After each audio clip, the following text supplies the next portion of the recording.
ஆண்டவராகிய இயேசு கிறிஸ்துவின் நாமத்தில் காலை வாழ்த்துக்கள். இன்றைய மன்னா, நானோவெனில் துதியின் சத்தத்தோடே உமக்கு பலியிடுவேன், நான் பண்ணின பொருத்தனைகளை செலுத்துவேன், இரட்சிப்பு கர்த்தருடையது என்றான். யோனா 2:9.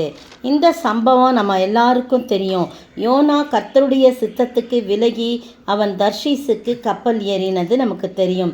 நினிவேக்கு போய் நகரமாகிய நினிவேக்கு போய் அங்கே அவர்களுக்கு விரோதமாக பிரசங்கி அவர்களுடைய அக்கிரமம் என் சமூகத்தில் எட்டியதுன்னு ஆண்டவருடைய வார்த்தைக்கு கீழ்ப்படியாமல் அவன் என்ன செஞ்சான்? தர்ஷீசுக்கு கப்பல் ஏறினான்.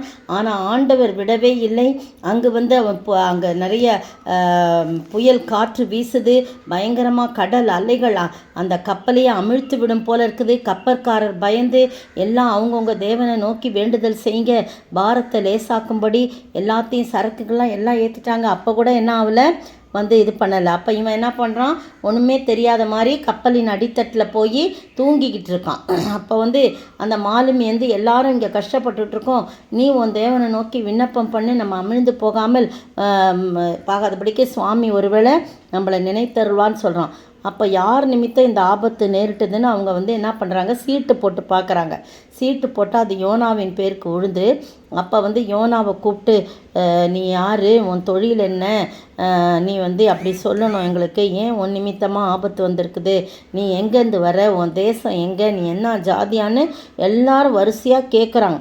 அப்போ அவன் சொல்கிறான், நான் எபிரேயன், சமுத்திரத்தையும் பூமியும் உண்டாக்கின பரலோகத்தினும் நல்லா மகிமைப்படுத்தான், பரலோகத்தின் தேவனாகிய கர்த்தரிடத்தில் பயபக்தி உள்ளவன், ஆனால் நான் கர்த்தருடைய சமூகத்திலிருந்து விலகி போகிறேன்னு சொன்னதுனால மனுஷர் பயந்து, ஐயோ நீ இப்படி பரலோகத்தின் தேவன்லாம் சொல்கிறியே, ஏன் இப்படி செய்த அப்படின்னு சொன்னோடனே சமுத்திரம் இன்னும் அதிகமாக கொந்தளித்து கொண்டபடினால அவர்கள் அவனை நோக்கி, சமுத்திரம் அமரும்படி உன் தேவனை நோக்கி நாங்கள் என்ன செய்யணும்னு சொல்லு அப்படின்னு சொன்னோடனே அவங்க சொல்கிறாங்க, அதற்கு அவன், நீங்கள் என்னை எடுத்து சமுத்திரத்திலே போட்டு விடுங்கள், அப்பொழுது சமுத்திரம் உங்களை அமர்ந்திருக்கும் உங்களுக்கு அப்படின்னு சொன்னோன்னே அவங்கெல்லாம் பயப்படுறாங்க. என் நிமித்தம் தான் இது வந்துச்சுன்னு ஒத்துக்கிறான். ஆனால் அவங்கெல்லாம் பயப்படுறாங்க. பயந்து எவ்வளோ தண்டு வலித்து பார்க்குறாங்க, ஒன்றும் முடியல.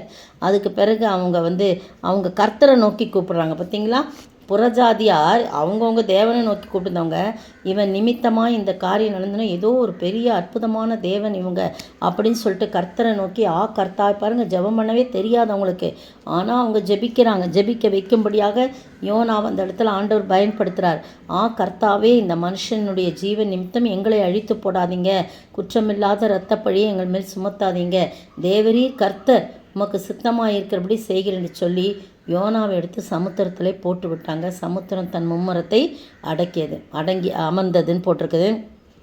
அப்போ அந்த மனுஷன் ரொம்ப பயந்து, கர்த்தருக்கு மிகவும் பயந்து கர்த்தருக்கு பலியிட்டு பொருத்தனை பண்ணினார். பார்த்தீங்களா, புறஜாதி ஜனங்கள் கர்த்தருக்கு பலியிட்டு கர்த்தருக்கு மிகவும் பயந்து பொருத்தனைகளை பண்ணாங்க. அப்போது கொஞ்சம் கடலில் போட்ட உடனே ஆண்டவர் என்ன பண்ணுறாரு, ஒரு மீனை ஆயத்தப்படுத்தி, அந்த நீ மீனை முழுங்கக்கூடாது, யோனாவை தூக்கி கடலில் போடுவாங்க, நீ உடனே போய் முழுங்கி வாயிலே வச்சுக்கோ, நீ என்ன பண்ணக்கூடாது, அதை சாப்பிடக்கூடாது, அவனை கடிக்கக்கூடாது, அவனுக்கு எந்த ஆபத்தும் வரக்கூடாது, பத்திரமா நீ வச்சுருக்கணும் அப்படின்னு சொன்ன உடனே அந்த மீன் வயிற்றுலேருந்து தான் இந்த 2ஆம் அதிகாரத்தில் என்ன பண்ணுறான், விண்ணப்பம் பண்ணான். நான் கடல் ஆழியில் போனேன், பாசி என்னை சூழ்ந்து கொண்டது, ஆனால் என் தேவனை நோக்கி நான் கூப்பிட்றேன், நெருக்கத்தில் கூப்பிட்ட உடனே அவர் எனக்கு உத்தரவு வரணுன்னா இந்த மீனை என்ன பண்ணிட்டாரு, கட்டளையிட்டான்னு சொல்லிட்டு எல்லாத்தையும் அவன் சொல்லி ஆண்டோட்ட ஜெபிக்கிறத நம்ம பார்க்குறோம். பாருங்கள், தண்ணீர்கள் பிராணபரியந்தம் என்னை நெருக்கியது, ஆழி என்னை சூழ்ந்து கொண்டது, கடற்பாசி என் தலையை சுற்றி கொண்டது, எல்லாம் சொல்ல அந்த கொஞ்ச நேரத்தில் விழுந்த உடனே கொஞ்ச நேரத்தில் அவன் மரணத்தின் வாசலுக்கு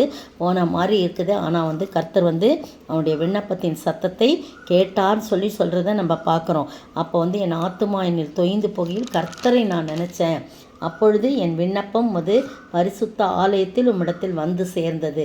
பார்த்தீங்களா, எவ்வளோ விசுவாசமான வார்த்தையை இந்த 2-3 வசனங்கள்லாம் பார்த்தீங்கன்னா விசுவாசமான வார்த்தைகளாக சொல்கிறார். இப்படிலாம் இருந்துச்சு, ஆனால் நான் கர்த்தரை நோக்கி கூப்பிட்டேன், என் விண்ணப்பத்தை அவர் கேட்டார். பொய்யான பாருங்கள் 5-8ஆம் வசனம், பொய்யான மாயை பற்றி கொள்கிறவர்கள் தங்களுக்கு வரும் கிருபையை போக்கடிக்கிறாங்க, ஆனால் நானோவெனில், பார்த்தீங்களா, பொய்யான மாயை பின்பற்றுகிற ஜனங்களை பற்றி அவனுக்கு தெரியுது, நானோவெனில் துதியின் சத்தத்தோடே உமக்கு பலியிடுவேன், நான் பண்ணின பொருத்தனைகளை செலுத்துவேன், ரட்சிப்பு கர்த்தருடையது அப்படின்னு சொன்ன உடனே ஆண்டவர் மனம் நெகிழ்ந்து, எப்படி இப்போ வழி விலகி போனாலும் நான் பிடிச்ச உடனே அவன் என்னை சபிக்காமல் கோவப்படாமல் என்ன செய்கிறான், என்னை துதிக்கிறான். நானோ வெனில், அவங்கெல்லாம் பொய்யான மாயை பின்பற்றி உடைய கிருபையை போக்கடிக்கிறாங்க. ஆண்டவரே, நானோ வெனில் துதியின் சத்தத்தோடே உமக்கு பலியிடுவேன், நான் பண்ணின பொருத்தனையை செலுத்துவேன், ரட்சிப்பு கர்த்தருடையதுன்னு அறிக்கையிட்டோன்னே கர்த்தர் மீனுக்கு கட்டளையிடுறாரு. அது யோனாவை கரையிலே கக்கி விட்டது. எங்கேயும் கக்கக்கூடாது, கடல் நடுவில் கக்குனேன்னா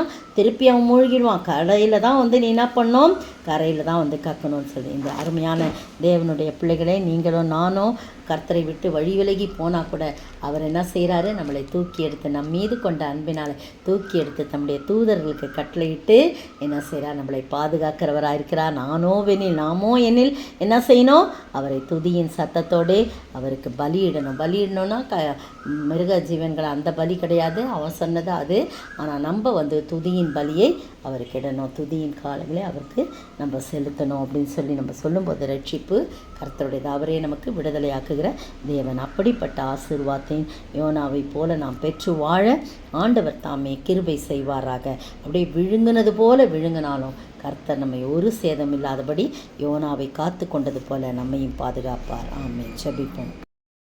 சென்றானே சென்றானே மீனின் வயிற்றுக்குள் சென்றானே, வென்றானே விண்ணப்பம் செய்து வல்லவர் நல்ல கரை சேர்த்து விட்டாரே.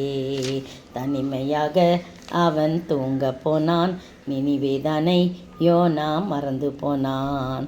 இவன் பேரு யோனா சொல்லாமல் போனான், தர்ஷிசுக்கு கப்பல் ஏறினான், தேவ சித்தத்துக்கு விலகி ஓடினான், தேவ சித்தத்துக்கு விலகி ஓடினான். ஸ்தோத்திரிக்கிற ஆண்டவரே, துதிக்கிற ராஜா, தேவ சித்தத்துக்கு நாங்கள் விலகி போகிறவர்களாக எத்தனையோ வேளையிலே நாங்கள் காணப்பட்டாலும் ஆண்டவரே, ஒரு மீனுக்கு கட்டளையிட்டது போல ஆண்டவரே தகப்பனே, எங்களுக்காக கர்த்தாவை காக்கும்படி தூதர்களுக்கு கட்டளையிடுவீர் ஆண்டவரே. உடைய கரத்தின் நிழலினால் எங்களை மறைத்து கொள்வீர் ஆண்டவரே.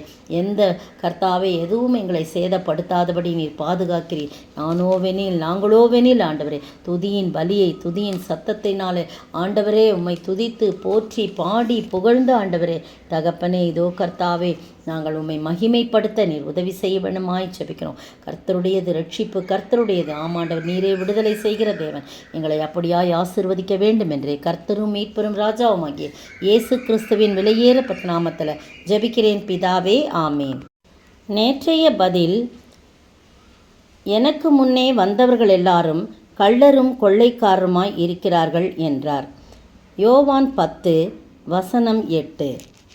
இன்றைய கேள்வி, இயேசு எங்கு உலாவிக் கொண்டிருந்தார்? இயேசு எங்கு உலாவிக் கொண்டிருந்தார்?